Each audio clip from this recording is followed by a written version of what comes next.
আসসালামু আলাইকুম। আমি মোহাম্মদ আলিম আল রাজি, category pharmacist, Adrita medical hall, পশ্চিম মোল্লার ট্যাক, দক্ষিণখান, ঢাকা।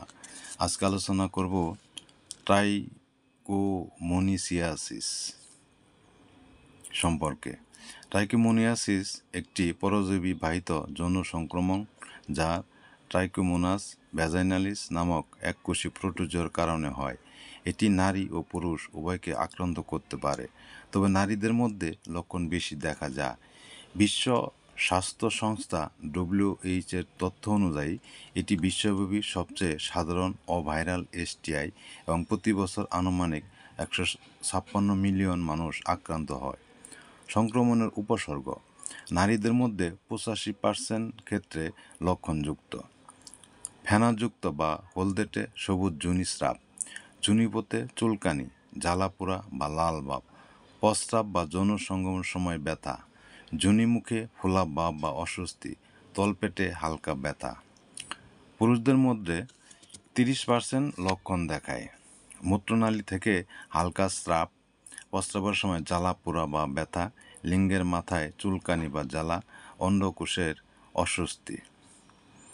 বিশেষ নোট: 70% আক্রান্ত ব্যক্তির কোনো লক্ষণই থাকে না, যা সংক্রমণ ছড়ানোর ঝুঁকি বাড়ায়। গর্ভবতী নারীদের ক্ষেত্রে অকাল প্রসব এর ঝুঁকি বাড়াতে পারে।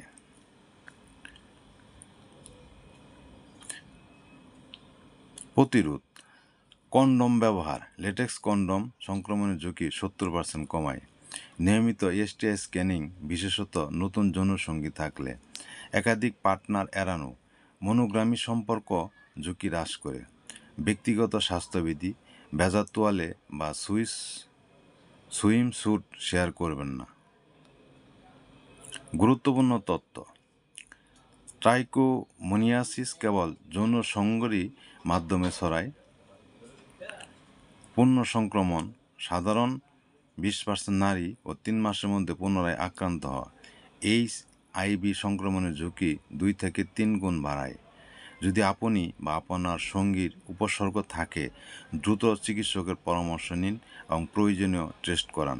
চিকিৎসার পর 3 মাসের মধ্যে পুনরায় টেস্ট করার পরামর্শ দেওয়া হয়। আপনার সুস্থতাই আমার কাম্য।